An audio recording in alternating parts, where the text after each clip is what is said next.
सुमतिर्मणों करीं पत्ते बोचाम समय पाहो मृणमोसिद केवली हरियम। जब कान सिद्ध परमेष्टि भगवान की जय। आचार्य भगवान तुम कुंद स्वामी की जय। आचार्य गुरु व्यासर विवाह मुनिराज की जय। आचार्य श्री विशुद्ध शब्द मुनिराज की जय। महानुभाव विशुद्ध वैष्णव भगवान महावीर की वाणी है जो परंपरा से चली आ रही है। समय साथ के माध्यम से आकर भगवान कुंद स्वामी ने सभी को देने का प्रयास किया है। ऐसी वाणी जग का हित करने वाली जगत कल्याणी है। कुंद स्वामी ने समय प्राप्त नाम का ग्रंथ हम सभी को उपहार के स्वरूप में दिया। उसका नाम ही है समय पावर। पावर का मतलब होता है उपहार, आत्मा के लिए उपहार। आचार्य भगवान कुंद स्वामी ने 84 पावर ग्रंथ दिए। हमारे पास योग्यता नहीं थी, हम उसको संभाल नहीं पाए, लेकिन जो बचे हैं उनको ही अगर अध्ययन कर लिया जाए तो जीवन का उद्धार हो सकता है। समय सार गाथा नंबर 116 से 120 5 गाथाओं की व्याख्या एक साथ यहाँ पर प्रारंभ कर रहे हैं। अनुसार शिष्य के प्रति पुद्गल द्रव्य परिणाम स्वभाव होना सिद्ध करते हैं।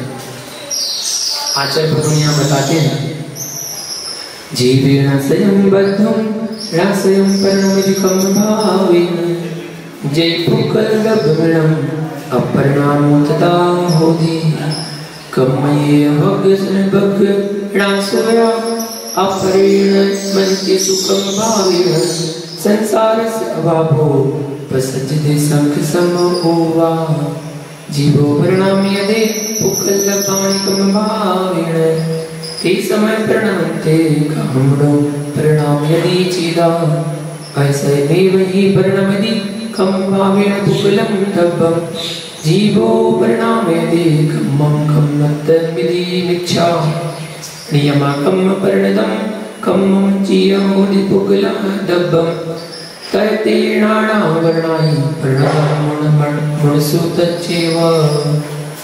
देखिए आचार्य भगवान कुंद स्वामी यहाँ क्या कहते हैं। पुद्गल का जीव में आप ना तो बंधा है और ना कर्म भाव से स्वयं परिणमन करता है। जो ऐसा मानो तो यह पुद्गल द्रव अपरिणामी हो जाएगा अथवा कार्मल वर्गण आप कर्म भाव से नहीं परिणमती ऐसा मानिए तो संसार का अभाव ठहरेगा अथवा सानुमत का प्रसंग आएगा। जीव ही पुद्गल द्रव्यों को कर्म भावों से परिणमन करता है ऐसा माना जाए तो वे पुद्गल द्रव्य आप ही परिणमन ना करते उनको यह चेतन जीव कैसे परिणमा सकता है, यह प्रश्न हो सकता है। अथवा पुद्गल द्रव्य आप ही कर्म भाव से परिणमता है ऐसा माना जाए तो जीव कर्म भाव से कर्म रूप पुद्गल को परिणमाता है ऐसा कहना झूठ हो जाएगा। इसलिए यह सिद्ध हुआ कि पुद्गल द्रव्य कर्म रूप परिणत हुआ, नियम से ही कर्म रूप होता है। ऐसा होने पर वह पुद्गल द्रव्य ही ज्ञान वर्णादि रूप परिणत कर्म जानो। 5 गाथाओं का अर्थ यहाँ पर आचार्य भगवान ने बताया। व्याख्या जानते हैं आचार्य भगवान कुंद स्वामी द्वारा ग्रंथराज रचित समयसार जी में ध्रुव ज्ञायक स्वभाव का व्याख्यान कर रहे हैं। यह जीव परिणामी है, स्यात् अपरिणामी है। पुद्गल कर्म पिंड स्यात् परिणामी है, अपरिणामी है। निज सर्वथा परिणामी है और निज सर्वथा अपरिणामी है। परभूत नहीं होता इसलिए अपरिणामी है। निज स्वभाव में कूटस्थ नहीं है इसलिए परिणामी है। यह परिणामी भाव अज्ञानी मोहित लाभ करके यह समझता है कि मैंने अमुक का ऐसा किया, लेकिन परम द्रव्यार्थिक दृष्टि से ध्यान। आचार्य जयसेन स्वामी ने द्रव्यार्थिक न्याय के 10 भेद दिए। उन द्रव्यार्थिक न्याय के 10 भेदों में जो शुद्ध द्रव्यार्थिक न्याय है, कर्म निरपेक्ष शुद्ध द्रव्यार्थिक न्याय से आत्मा त्रैकालिक कर्म शून्य शुद्ध द्रव्यात्मक शुद्ध आत्मा है।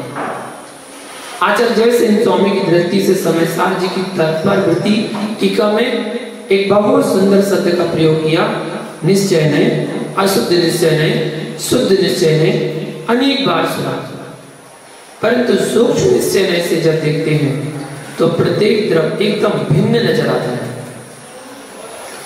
अन्य किसी का किसी से कोई संपर्क दिखाई नहीं देता। भैया कर्म आत्मा का कर्ता नहीं है, आत्मा कर्म का कर्ता नहीं है। द्रव्य अपने स्वभाव में ही मात्र लवलीन है। इस दृष्टि को लेकर विभिन्न दर्शनों की जो मान्यताएं हैं, कुंद कुंद भगवान बहुत ही सहज भाव से उनका निराकरण कर देते हैं।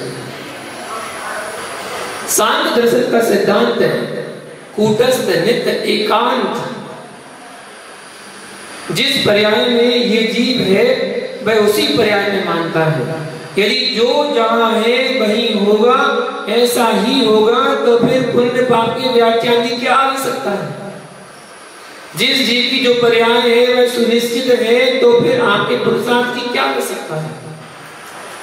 यदि सुनिश्चित है तो आपकी दृष्टि एकांत रूप जा रही है। भैया आप कहीं न कहीं मिथ्यात्व से ग्रसित हैं। जब तेरी पर्याय सुनिश्चित नहीं है ही, तो फिर किसी जीव की रक्षा की आवश्यकता क्या है, क्योंकि तुझे तो वहां जाना ही है। या एक पक्ष की पुष्टि के पीछे दूसरे पक्ष की गड्डी में मत गिर जाना। या जीव ये कह रहा है कि मेरी पर्याय तो सुनिश्चित है, यानी नारकी ही नारकी होगा, देव ही देव होगा, पशु ही पशु होगा, मनुष्य ही मनुष्य होगा, ये निश्चित है। तो नित्य कूटस्थ एकांत में चला गया। बस मैं वहीं वहीं रहूंगा, वहीं वहीं जाऊंगा। ऐसी दृष्टि जिसकी है, नित्य एकांत पक्ष भी पुण्य पाप के लिए अनाथ था। नित्य एकांत पक्ष में पुण्य पाप की क्रिया घटित नहीं होती है, क्योंकि जब नित्य है ही तो चाहे पुण्य करे चाहे पाप करे उसका तो निश्चित है, तब वह स्वच्छंदी हो जाएगा। इसलिए आप नित्य एकांत में नहीं है, आपकी पर्याय तय नहीं है। इसलिए जिनागम में क्रमभावी क्रमवर्ती शब्द का प्रयोग किया है।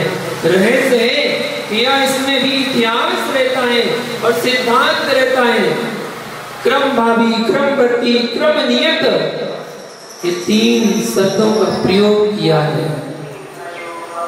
पर्याय के लिए जैन सिद्धांत में ये विशेष ध्यान रखना, क्रमबद्ध शब्द का प्रयोग दिगंबर से नामनाय में किसी भी वीतरागी आचार्य ने आज तक नहीं किया। कारण क्या है? उन्हें मालूम था कि जो नित्य एकांत पक्ष बैठा हुआ है तो सांख्य दर्शन में प्रवेश कर जाएगा। कर्ता प्रकृति है, कूटस्थ पुरुष है, तो कहीं प्रकृति का परिणमन चल रहा है, पुरुष कुछ नहीं कर रहा है। या बस जिस दिन आप इतिहास में जाएंगे तो जो जीव पर्याय को एकदम निश्चित कह रहा है, कहीं ना कहीं उस तत्व से स्पर्शित है, निर्णय नहीं कर पाया। भैया वेदांत का मैंने भी अध्ययन किया। वेदांत में भी धीरे से ईश्वर के पास पहुंच जाते हैं। ऐसा लगता है जैसे समय साथ चल रहा है और धीरे से घूम कर जीव पहुंच जाता है ईश्वर के पास। और ईश्वर तो ईश्वर रहता है और पुरुष ही पुरुष रहता है, प्रकृति भी प्रकृति रहती है। हम ईश्वर में लीन होने के लिए मुनि नहीं बने। यह सैद्धांतिक पक्ष को दृढ़ता से सुनना। हम जो यहाँ आए हैं ईश्वर में लीन होने के लिए नहीं आए हैं, ईश्वर में विलीन होने के लिए नहीं आए हैं। यदि मैं ईश्वर में लीन हो जाऊंगा ईश्वर में विलीन हो जाऊंगा तो मेरी स्वतंत्र सत्ता का अभाव हो जाएगा। मैं उन भगवान के साथ रहना भी पसंद नहीं करता हूँ जो मेरी सत्ता का नाश कराए। मैं उन भगवान की वंदना करना किंचित भी स्वीकार नहीं करता हूँ जो मेरे सत्य का अभाव कराए। उनका श्रद्धान विपरीत हो सकता है, चिंतन विपरीत हो सकता है, परंतु मेरे सत्य का विपर्यास कभी नहीं हो सकता। सबसे अधिक जोर देने की आवश्यकता है सद्द्रव्य लक्षण।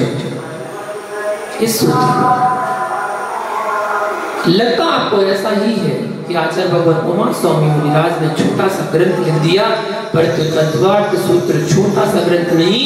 इस ग्रंथ में ऐसे रहस्य भरे हुए हैं जिनको उद्घाटित करने के लिए सर्वार्थ सिद्धि से लेकर राजवार्तिक ग्रंथ, श्लोक वार्तिक ग्रंथ, तात्पर्य वृत्ति ग्रंथ जैसे बड़े बड़े ग्रंथों का लेखन हुआ है। सूत्र ग्रंथों में सर्वाधिक टीका लिखा जाने वाला कोई ग्रंथ है तो उसका नाम है तत्वार्थ सूत्र, और श्लोक ग्रंथों में सर्वाधिक टीका लिखा जाने वाला ग्रंथ कोई है तो वह आत्ममीमांसा। जिस ग्रंथ पर दिगंबर श्वेतांबर दोनों आमनाओं के विद्वानों ने अपनी लेखनी चलाई हो, ऐसे ग्रंथ तत्वार्थ सूत्र का वर्णन करते समय भगवान उमा स्वामी लिखते हैं सद्द्रव्य लक्षण। मैंने द्रव्य का कोई दूसरा लक्षण ही नहीं किया। द्रव्य का लक्षण सत्य है। आप द्रव्य हैं या नहीं? इस समय आप जीव को कोई रहस्य में मत डालिए। इस समय जीव को भगवान मत बोलिए, किसी गति में मत डालिए। पहले जीव को द्रव्य स्वीकारिए। मनुष्य पर्याय त्रैकालिक नहीं है। देव पर्याय, नरक पर्याय, त्रेंच पर्याय त्रैकालिक नहीं है। निगोद पर्याय त्रैकालिक नहीं है। सिद्ध पर्याय भी त्रैकालिक नहीं है। वह तो उत्पन्न होती है। सिद्ध पर्याय नित्य है। सिद्ध पर्याय नित्य है। जो त्रैकालिक होता है वह कभी उत्पन्न नहीं होता। वह कभी उत्पन्न नहीं होता। त्रैकालिक भूत में भी थी, वर्तमान में है, भविष्य में भी रहेगी। ना उत्पन्न होती है और ना कभी नष्ट होती है। सिद्ध पर्याय भी उत्पन्न हुई है, इसलिए त्रैकालिक नहीं है। अब नाश को प्राप्त नहीं होगी, इसलिए नित्य है, क्योंकि प्रारंभ हुई है लेकिन अब कभी नष्ट नहीं होगी, इसलिए नित्य है। सद्द्रव्य लक्षणम, जो द्रव्य की सत्ता है वह त्रैकालिक है। जीव द्रव्य त्रैकालिक है। इन 5 गाथाओं को समझने के लिए आपको समझना होगा कि जीव द्रव्य नित्य है। मेरा जीव द्रव्य नित्य तो है, लेकिन कूटस्थ नित्य नहीं है। नित्य है, कभी उत्पन्न नहीं होता, कभी नष्ट नहीं होगा, लेकिन अपरिणामी नहीं है, परिणामी भी है। स्वचतुष्टय में परिणाम भूत है, पर चतुष्टय में अपरिणाम भूत है। लेकिन मैं अपने द्रव्य को ईश्वर को सौंपना पसंद नहीं करता हूं। आप लोग करते हो। परमात्मा को सौंपना स्वीकार नहीं करता। ना मैं परमात्मा में लीन होना चाहता हूं और ना विलीन होना चाहता हूं। परमात्मा में लीन होना भिन्न है और परमात्मा में विलीन होना भिन्न है। लीन होना अर्थात उनमें तन्मय हो जाना, और विलीन होना अर्थात सत्ता को खो देना। मैं दोनों को पसंद नहीं करता हूं। आप लोग करते हो। परमात्मा के ध्यान की सीमा है, वहां तक परमात्मा का ध्यान करना। परमात्मा का ध्यान करना हमारी आत्मा का स्वभाव नहीं। इन बातों को भी सभी झेल नहीं सकते, पचा नहीं सकते। ध्यान देना, पता नहीं आप कैसे झेल पा रहे हो, क्योंकि भगवान का ध्यान करना हमारी आत्मा का स्वभाव नहीं है। यह तो स्वभाव प्राप्ति का साधन मात्र है, स्वभाव नहीं है। भगवान हमारे स्वभाव नहीं है, भगवान हमारे ज्ञान नहीं है, भगवान हमारे ज्ञाता नहीं है, भगवान हमारे ज्ञेय हैं, भगवान हमारा प्रमाण नहीं है, प्रमेय है। भैया मैं भगवान को अपना ज्ञान नहीं मानता हूँ, अपना ध्यान नहीं मानता हूँ, अपना प्रमाण नहीं मानता हूँ, अपना प्रमाता नहीं मानता। भगवान तो हमारे प्रमेय भूत हैं, वे तो निश्चय से मेरे प्रमाता भी नहीं है, वे तो निज को ही जानते हैं। हम व्यवहार में जरूर कहते थे कि भगवान सर्वज्ञ हैं, भगवान सबको देखते जानते हैं, ये व्यवहार है। निश्चय से वो किसी को देखते जानते नहीं है, वो सर्वज्ञ नहीं है, वो केवलज्ञ नहीं है, वो आत्मज्ञ है, अपनी आत्मा में ही लीन है। वे मुझे नहीं जानते हैं निश्चय से, व्यवहार से हमारे प्रमाता हैं। शब्दों पर ध्यान दो, और कठिन कहें तो तुम सुनना नहीं चाहते हो, शमशान जैसे ग्रंथ को गूढ़ कहकर पढ़ना नहीं चाहते हो, यह बहुत बड़ी भूल है। अथवा शमशान जैसे ग्रंथ को आत्मा और पुद्गल इन 2 शब्दों में कह देना, ये परम भूल है। इतने गहरे ग्रंथ को लोगों ने ऐसा समझ लिया कि पूजन करना छोड़ दो और साधु के पास आना छोड़ दो, यही शमशान की गाथा हो गई। भैया यह तो उन्मत्तपना है। शमशान में जब पूजा की व्याख्या ही नहीं है तो पूजा करना छोड़ दो, इसकी व्याख्या कैसे हो गई? यह शमशान में आत्म द्रव्य की चर्चा है, अन्य द्रव्यों की चर्चा इसमें नहीं है। इसलिए भैया जिसका आगम में विधान नहीं है उस पर विकल्प क्या करना। आप तो इतनी श्रद्धा बनाकर चलो कि आपके बीतरागी आचार्यों ने सहभागी गुणा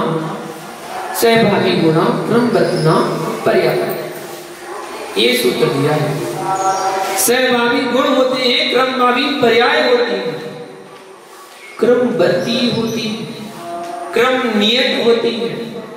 दिगंबर जी नामना में क्रमबद्ध का प्रयोग किसी भी आगम ग्रंथ में पर्याय के लिए नहीं किया। और कहां से आई है इस विषय को आप जानते हैं, इसमें उलझन नहीं।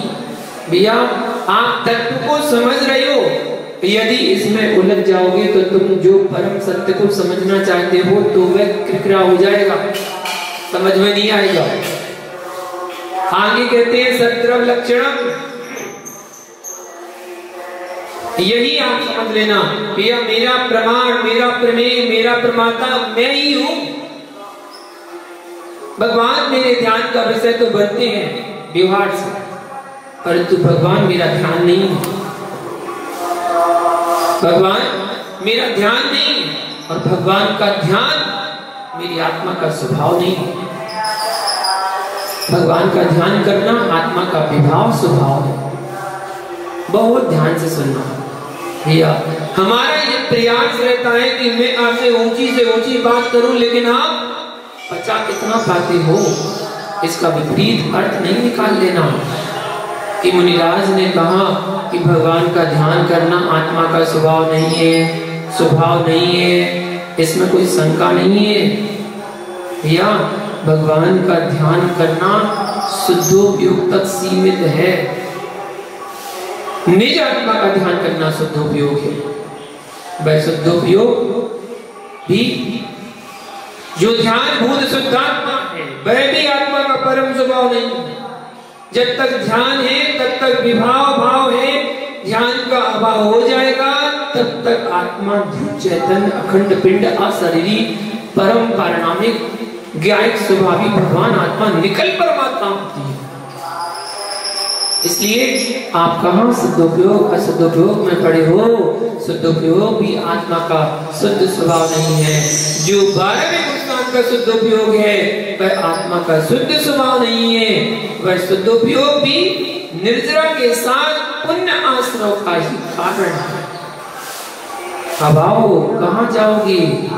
या जिस पुण्य को तुम ही मान रहा था वह 7वें गुणस्थान से 12वें गुणस्थान तक जो सदुपयोग चल रहा है उससे पुण्य आश्रव ही हो रहा है। संबत तथा निर्जरा भी होती है लेकिन तीव्रतम पुण्य आश्रव। और इतना ही नहीं, सदुपयोग का फल तो अनंत अवस्था। वहां पर भी तीव्र शुभ आश्रम हो रहा है, 13वें स्थान में अशुभ का भी आश्रम हो रहा है, असाता का आश्रम हो रहा है। भैया, इस आत्मा को परमात्मा बनाने वाला यदि कोई साधकतम कारणभूत है तो 14वें गुण स्थान केवली भगवंत वही है। यहाँ पर कोई आश्रम नहीं होता है भैया। कहाँ दे, कहाँ पर दे, कहाँ परमात्मा, ये सब बैर भाव है। अधंत की आत्मा को बैर भाव कहा जा रहा है। ऐसी अवस्था में जब जीव पहुंच गया है, वहां पुलिंग आदि की आराधना कैसे है? ये मेरा पक्ष, ये तेरा पक्ष, ये शुद्ध मिथ्यात्व है। मैं अपनी आत्मा को किसी बड़े से बड़े परमात्मा को सौंपना पसंद नहीं करता हूं।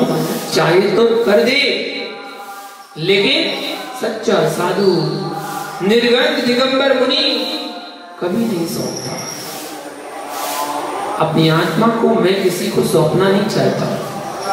मेरी तो सौंप बनी बातें करूं पुकार, एक स्थूल पुकार व्यवहार है, तुम छोड़ मत देना, नहीं तो तुम कहो मुनिराज ने तो ये कह दिया।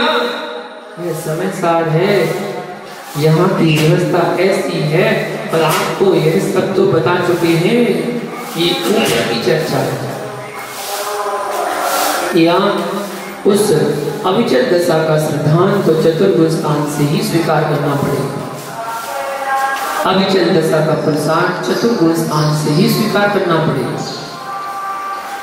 अविचल दशा की प्राप्ति 6वें 7वें गुण स्थान से प्रारंभ हो चुकी है, और पूर्णता उसकी 14वें गुण स्थान में होगी। बहुत सूक्ष्म विषय है।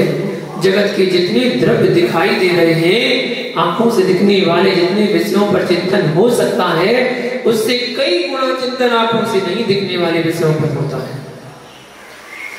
जिन आंखों में जितने चक्षु द्रव्यों के बारे में चिंतन के लिए ग्रंथ हैं, उतने अशरीरी भगवान आत्मा के चिंतन के लिए भी ग्रंथ है। जो जो देख रहे हैं वह छह द्रव्यों की पर्यायों को देख रहे हैं। वह 6 द्रव्यों की पर्याय भी आपको दिखती नहीं है। मात्र 2 ही द्रव्यों की पर्याय दिख रही है, जीव और पुद्गल। जीव और पुद्गल की पर्याय शुद्ध नहीं दिख रही है। विभाव व्यंजन पर्याय दिख रही है, स्वभाव व्यंजन पर्याय आपको पुद्गल तक की तो दिखाई नहीं देती है। या जरा समझ के सुन, जब तू पुद्गल द्रव्य की स्वभाव व्यंजन पर्याय को नहीं जानता है, आंखों से नहीं देख पा रहा है, मुख से नहीं बता पा रहा है, परंतु भैया अशरीरी निज चित रूप भगवान आत्मा जीव द्रव्य की शुद्ध व्यंजन पर्याय को ताक कर एक आंख बंद करके कहा कि आहा, ये देख कैसी सुंदर आत्मा है। भैया तू शुद्ध झूठ बोल रहा है, शुद्ध झूठ बोल रहा है।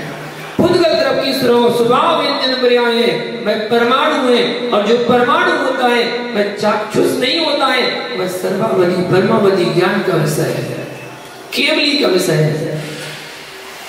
देशावधि ज्ञान का भी विषय नहीं बनता। शुद्ध रूपी द्रव्य तेरे ज्ञान का विषय नहीं बन रहा है। वह श्रुत का परोक्ष रूप विषय अवश्य है, लेकिन विषय प्रत्यक्ष विषय नहीं है। परमाणु पौद्गलिक है, परमाणु पौद्गलिक है। जब प्रत्यक्ष भूत विषय नहीं है तो भैया अशरीरी शुद्ध आत्मा आंख बंद करके मुख से कहने का विषय कैसे बन सकता है? और इस विषय को आप किसी के कहने से मान मत लेना। यदि मान लिया तो तुम सूक्ष्म नहीं स्थूल मिथ्यात्व में प्रवेश कर जाओगे, क्योंकि मेरी जो सत्ता आत्मा की है वो सत्ता किसी जीव द्रव्य के चाक्षुष नहीं है। यानी आत्मभाव भाविक स्वाभाविक निज में है, पर में नहीं है, पर के लिए नहीं है। चिद्रूप आत्मा शब्द शास्त्र का विषय नहीं है, चिद्रूप आत्मा अनुभूति का विषय है। भैया समझ में आ रहा है ना? भले ही विषय कठिन हो, परंतु इतना तो समझ में आ रहा है कि जिनागम का कोई विषय चल रहा है, इतना तो समझ में आ रहा है। चिद्रूप जो सत्य है, वह जो मेरा सत्य है, उस सद्द्रव्य लक्षण की व्याख्या करते समय कुमार स्वामी मुनिराज ने यह भी ध्यान रखा कि सत्य ही मात्र नहीं, सद्द्रव्य लक्षण, सद्द्रव्य लक्षण कहने के तुरंत बाद क्या बोल दिया? उत्पाद्य द्रव्युक्तम सत्य कह दिया। उत्पाद्य द्रव्य से युक्त है वह सत्य है, यानी कूटस्थ शब्द नहीं है, परिणमनशील शब्द है। उसके स्वभाव में उत्पाद्य द्रव्य तीनों है, सद्गुण हानि वृद्धि रूप परिणाम। सद्गुण हानि वृद्धि रूप परिणाम प्रत्येक द्रव्य में त्रिकालिक चलता है। जो व्याख्यान अपन कर रहे हैं यह हमारे मस्तिष्क का विषय बन रहा है, परंतु व्याख्यान ना भी करो तो वस्तु व्यवस्था तो चल रही है। हमारे व्याख्यान से वस्तु व्यवस्था ना घट रही है ना बढ़ रही है। आप व्याख्यान नहीं कर पा रहे हो, ये वस्तु व्यवस्था में न्यूनता वाला विषय नहीं है। आप व्याख्यान कर रहे हो इसलिए वस्तु व्यवस्था बढ़ रही है, ऐसा भी नहीं है। यह विश्वास रखना, मेरे कहने से वस्तु व्यवस्था में कोई विकार नहीं आ रहा है, ऐसे ही केवली के कहने पर भी वस्तु व्यवस्था में कोई विकार नहीं आता है। इसलिए सद्द्रव्य लक्षणम ना केवली के द्वारा मेरा कर्तापन आता है, ना ईश्वर के द्वारा मेरा कर्तापन आता है। इसलिए जो यह कहता है कि जो सर्वज्ञ के ज्ञान में झलक रहा है वह होगा, ऐसा मानना एकांत मिथ्या है। जो होगा, जो हो रहा है, जो हो चुका है, वह उनके ज्ञान में झलके, परंतु उनके ज्ञान के होने से झलक रहा है, ऐसा कहना मिथ्यात्व। महानुभाव, इसका शेष विषय आपको कल करेंगे। आज के लिए इतना ही। जय बोलो आचार्य भगवत बुद्ध स्वामी।